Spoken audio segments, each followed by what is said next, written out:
Egy Sujana dan Damai Herlubis datang ke rumah Pak Jokowi di Solo.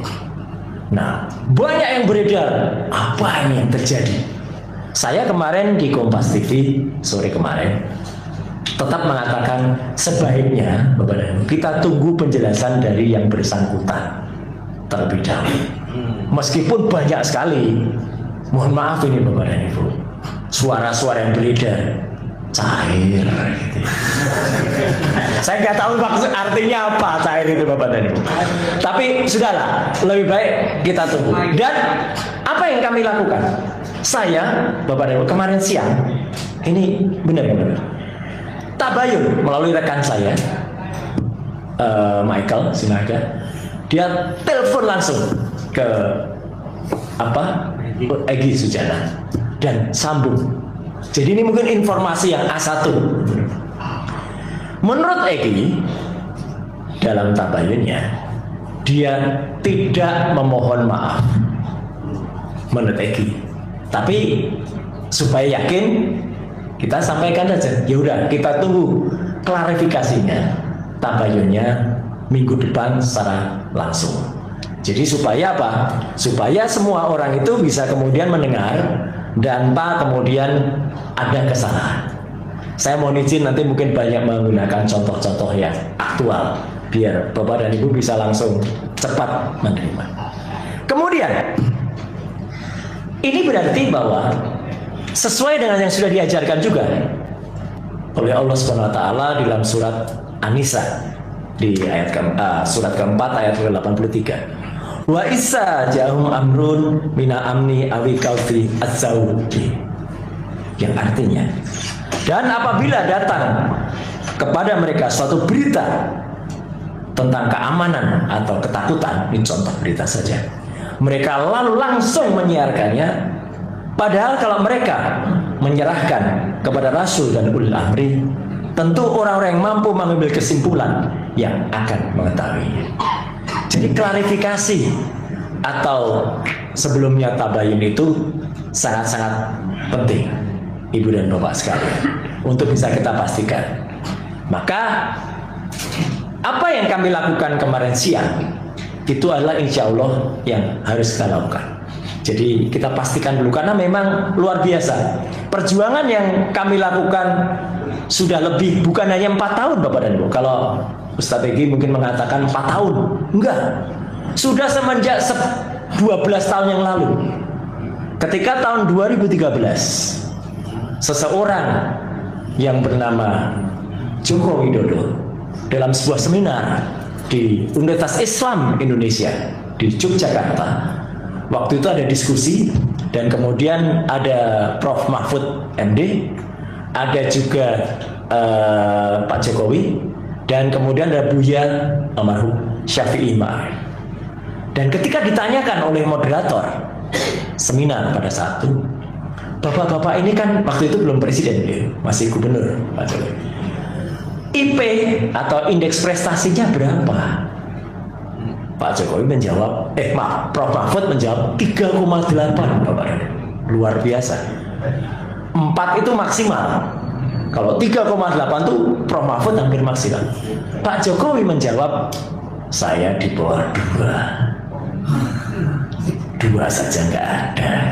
Nah, ini Ibu dan Pak, nyun sewu, mohon maaf, menjadi pertanyaan besar bagi kita. Kok bisa orang dengan IP di bawah 2 lulus, dan lulusnya 5 tahun? Maka itu menjadi pertanyaan. Jadi mohon maaf Bapak, jangan salahkan kalau ada orang-orang yang kemudian melihat, kok bisa ya dengan IP di bawah 2 lulus 5 tahun. Nah, maka itu berlanjut terus sampai kemudian ada seorang namanya Bambang Tri dari Solo yang kemudian mencoba menulis, tapi mungkin dengan referensi yang belum bisa meyakinkan. Akhirnya apa? Akhirnya kena pidana. Meskipun berikutnya bersama dengan Gus Nur itu juga melakukan suatu sumpah, ya, tetapi tetap kemudian dipidana.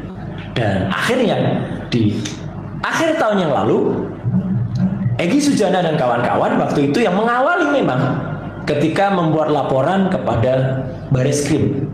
Sebenarnya laporan itu adalah juga salah satu cara melakukan tabayun tadi, mempertanyakan. Tapi sayangnya kemudian ujung-ujungnya malah dilakukan menjadi tidak bagus ya, karena kemudian dikatakan itu benar, kemudian malah beberapa orang termasuk saya, termasuk Dr. Ismon, termasuk Dr. Tifa, kemudian sekarang mengalami satu nasib. Tapi insya Allah Bapak dan Ibu, kami tetap terus melaksanakannya. Kami hanya berpegang pada insya Allah apa yang kita teliti dan apa yang kita lakukan itu tetap pada jalan yang benar. Masalahnya Bapak dan Ibu, beranikah kita menyatakan tidak kepada penguasa? Resikonya Bapak dan Ibu, ya yang seperti yang saya alami. Saya di depan Bapak dan Ibu, mohon maaf, sekarang statusnya tersangka atas kasus ketika saya mencoba membongkar atau kami membongkar. Tapi nggak apa-apa Bapak dan Ibu, kita menegakkan amar ma'ruf nahi mungkar.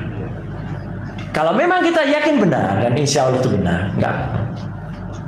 Tersangkanya juga udah lama sampai dengan sekarang juga masih jalan aja, jadi ya terus aja, ya nggak ada masalah. Saya ingin mengajak kita semua, kalau kita memang yakin Ibu dan Bapak dengan kebenaran, dan kita memang yakin bahwa itu ada dan insya Allah sesuai dengan apa yang kita percaya, dan kita memiliki ilmu untuk menyampaikan itu, jangan takut-takut, jangan sekalipun kita, karena kalau semuanya takut, Republik ini juga tidak akan bisa maju. 2045 kita tidak akan mungkin mencapai Indonesia emas. Nanti yang akan sampai Indonesia cemas, betul. Indonesia gemas atau Indonesia lemas. Kan nggak jangan. Gimana nggak lemas? Kemarin ada seorang komika lagi di panggung, sedang Panji, betul, menyampaikan sedikit guyonan saja. Ada yang ngantuk, saya nggak tahu siapa yang disebut ngantuk ya. Dilaporkan ke polisi juga. Aduh. Kecuali dia memelintir ya, mengaburkan fakta, enggak, atau melakukan yang namanya spin. Jadi Bapak dan Ibu itu harus hati-hati. Spin itu adalah membalik berita. Sekarang itu sedang terjadi. Ini tren hoax sekarang. Kalau ada satu peristiwa, dengan cepat kemudian ditutup dengan peristiwa yang lain, dilakukan spin supaya orang tidak melihat peristiwa yang benar itu apa. Itu jahat sekali ya. Karena apa? Karena itu menutup berita dengan hoax. Jadi hoax itu kemudian bisa segala macam cara ya, termasuk itu spin naratif. Jadi Bapak dan Ibu, yang ingin saya sampaikan adalah bahwa ketika kita menyampaikan kebohongan, itu sudah jelas tertulis juga dalam surat An-Nur di ayat 5-nya. Wa taquluna bi afwahikum ma laisa lakum bihi, tadi yang sudah kita sampaikan. Kamu mengatakan dengan mulutmu sesuatu yang tidak kamu ketahui kebenarannya. Dan ketika kita kemudian menyampaikan sesuatu yang tidak benar, itu kita bisa lihat kadang-kadang pemimpin atau orang tokoh itu juga bisa menyesatkan orang lain. Dan apakah ada ayatnya? Ada, Ibu dan Bapak. Pemimpin yang menyesatkan itu tertulis dalam surat Al-Ahzab di ayat ke-67. Rabbana inna atana sadatina wa kubara'ana fa adalunas sabila. Wahai Tuhan kami, sesungguhnya kami telah menaati pemimpin-pemimpin itu dan pembesar-besar kami, lalu mereka menyesatkan kami dari jalan yang benar. Bapak dan Ibu, kita memang harus berani juga untuk melakukan koreksi dan kritik. Memang ada resikonya, tetapi sekali lagi, kalau insya Allah apa yang kita lakukan itu benar, apa yang kita yakini itu benar-benar suatu hal yang yakin, maka insya Allah kita tidak akan salah. Bumi gonjang-ganjing, langit gelap-gelap. Ibu dan Bapak, peserta kuliah subuh yang berbahagia, insya Allah yang dirahmati oleh Allah Subhanahu Wa Taala. Wayang itu memang adalah seni yang kemudian digunakan sejak diciptakan beratus-ratus tahun yang lalu. Memang betul, wayang awalnya berasal dari India dengan kisah Mahabharata dan Ramayana. Tapi kemudian ketika masuk Indonesia, wayang itu kemudian ada sejarahnya. Mulai dari wayang Purwo, wayang Madya, wayang Waseso. Dan wayang pun digunakan oleh masyarakat untuk melakukan syiar atau agama. Dulu perlambang orang adalah Petruk. Petruk ini tidak ada di India. Petruk adalah bagian dari Punokawan yang hanya ada di Indonesia. Semar, Gareng, Petruk, Bagong. Dan apa hubungannya dengan agama? Petruk ini sebenarnya pernah memperoleh suatu jimat yang membuatnya naik ke atas. Jimat itu disebut dengan jimat Kalimosodo. Apa jimat Kalimosodo itu, Bapak dan Ibu? Kalimat syahadat. Asyhadu alla ilaha illallah, asyhadu anna Muhammadar Rasulullah. Tapi dia kemudian setelah menggunakan jimat Kalimosodo menjadi lupa diri. Petruk pernah menjadi ratu, Bapak dan Ibu. Dan ini ada kisahnya, memang betul. Namanya Petruk jadi ratu. Namanya ganti, tidak lagi Petruk, tapi Prabu Kantong Bolong. Kenapa Kantong Bolong? Karena di kantong kirinya ada 11.000 triliun. Di kantong kanannya ada 7.000 triliun. Tapi bolong. Dan sekarang Petruk sudah tidak menjadi ratu lagi. Dia sudah menjadi manusia biasa. Dan ini mirip kisah dalam Al-Fil tadi. Petruk kemudian sekarang malah menggunakan pasukan gajah. Dia punya kelompok yang, saya nggak mengatakan simbol partainya loh ya. Gambarnya gajah. Apa arti gajah, Bapak dan Ibu? Nggak punya ijazah. Nah, ini berbondong-bondong sekarang.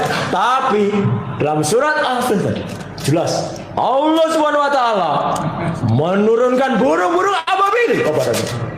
Jadi insya Allah, Bapak dan Ibu, kita tinggal tunggu saja azabnya yang nanti akan diterima oleh sampai terus ini yang sekarang kulitnya sudah menjadi hitam, kakinya juga jadi hitam. Ya. Siapa dia? Kita tidak nyebut nama, yaitu Petruk.